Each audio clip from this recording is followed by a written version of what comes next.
Je voyais littéralement dans mon établissement des collègues qui pleuraient dans les couloirs, qui en pouvaient plus. On ne nous permet pas d'enseigner dans de bonnes conditions.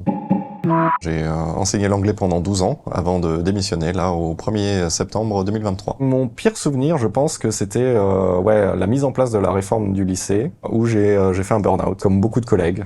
Et je voyais littéralement dans mon établissement des collègues qui pleuraient dans les couloirs, qui en pouvaient plus. Et on avait un rythme effréné, on apprenait le contenu de la réforme au fur et à mesure, on nous changeait le programme, enfin c'était infernal. On a donc ces dysfonctionnements. Et à côté, le discours politique qu'on a, que ce soit Jean-Michel Blanquer, Pape Ndiaye ou Gabriel Attal. C'est complètement déconnecté de nos réels besoins. Avancer les épreuves comme ça en mars, mais personne n'a demandé ça, quoi. On sait que ça rajoute du stress, qu'on a moins de temps pour préparer aux épreuves, et qu'ensuite les élèves ne vont plus venir dans ces cours. On l'a prévenu, et ça, on nous l'impose. Un mot sur Jean-Michel Blanquer.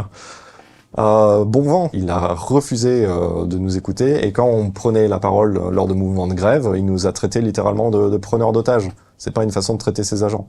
D'ailleurs, on voit pas Gérald Darmanin traiter ses policiers en grève de preneurs d'otages. Eux, ils peuvent faire grève en faisant des arrêts maladie illégaux, et ils sont soutenus par leur hiérarchie. Lui, son objectif, très clair, mais non assumé, c'est de faire des économies, tout simplement. Petit exemple, le passage du bac au contrôle continu. Avant le bac, on était payé à la copie. Vu qu'on le fait en contrôle continu, maintenant, on n'est plus payé du tout. C'est magique. Quand je suis arrivé au lycée, j'avais des groupes de terminale de 18 élèves. C'était top pour enseigner l'anglais, c'était vraiment idéal. Au bout de 3 ans, j'enseignais à 36 élèves. C'est littéralement plus possible dans certaines classes, c'est-à-dire que y en a qui sont obligés d'aller chercher des chaises dans d'autres classes. On n'arrive plus à faire rentrer physiquement les élèves dans l'espace de la classe. Comment est-ce que ça pourrait empirer en continuant les coupes budgétaires, en continuant de nous faire croire que tout va bien. Genre là, par exemple, on avait Gabriel Attal qui, à la radio, dit il y aura un prof devant chaque élève. C'est faux. On le sait, c'est un mensonge. On a déjà des retours de collègues qui disent il manque 3 profs dans mon collège, et ça, on en a des dizaines. On fait un appel en ce moment à des contractuels en masse, c'est-à-dire des gens qui sont recrutés parfois en 30 minutes, parfois même sans entretien. Et je sais pas, moi je me mets dans la peau d'un parent. Est-ce que j'ai envie que face à mon enfant, il y ait quelqu'un embauché comme ça, un peu au pif? C'est quand même un adulte qui va être face à des enfants. J'ai rien contre les contractuels, hein. Au contraire, j'ai travaillé avec eux, je les ai aidés, je les ai accompagnés, parce que c'est à nous, titulaires aussi, de les faire rentrer dans le métier, parce qu'ils n'ont pas de formation quasiment. Ils peuvent faire d'excellents profs, mais sur le lot, recruter des gens comme ça aussi rapidement, moi je trouve ça un peu inquiétant. En fait, on va vers une contractualisation du métier, parce que pour l'État, c'est bénéfique pour plein de raisons, notamment le fait qu'on les paye moins, et ils sont plus précaires. Vraiment, c'est des boucherons, on peut les envoyer à droite à gauche comme on veut. Ce que beaucoup de gens ignorent, c'est qu'on ne pose pas sa démission dans l'éducation nationale, on demande une autorisation de démission. Si c'est refusé, on est obligé de faire un abandon de poste, et donc on part sans rien, quoi.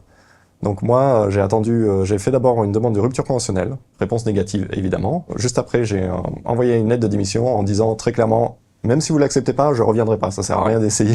Le nombre de démissions a augmenté de 528% là, ces dernières années. En fait, nous ne faisons plus confiance au ministère parce que il fait des promesses incessantes. Notamment les promesses sur la revalorisation salariale, moi ça fait 10 ans que je les entends. Notre salaire a été gelé pendant près de 10 ans. Donc quand on dit gelé, c'est que voilà, il ne progressait pas, tandis que l'inflation, elle, faisait augmenter les coûts de l'essence, de l'électricité, du loyer et compagnie. Donc moi, je perdais en pouvoir d'achat au fur et à mesure. Là, ce qu'on nous propose comme revalorisation historique, c'est des heures supplémentaires. Non, c'est pas une revalorisation, ça, c'est des heures sup. Donc quand on est épuisé par notre métier, on peut être par exemple de mauvais poil en classe. Et donc du coup être désagréable avec les élèves. J'aurais aimé arriver à chaque heure de cours de bonne humeur et tout ça, et j'ai remarqué en fait qu'au fur et à mesure des années, c'était de plus en plus compliqué pour moi de porter le masque. Et donc ouais, je regrette de pas avoir été assez motivant et assez à y croire finalement. Mais donc c'est pour ça que j'ai arrêté aussi. C'est un métier que j'ai adoré. Ce qu'il faut savoir, c'est que j'en ai parlé sur mes réseaux pendant 10 ans, avec plein d'anecdotes marrantes, avec un réel amour du métier. Je ne décourage pas les jeunes enseignants à devenir profs, hein.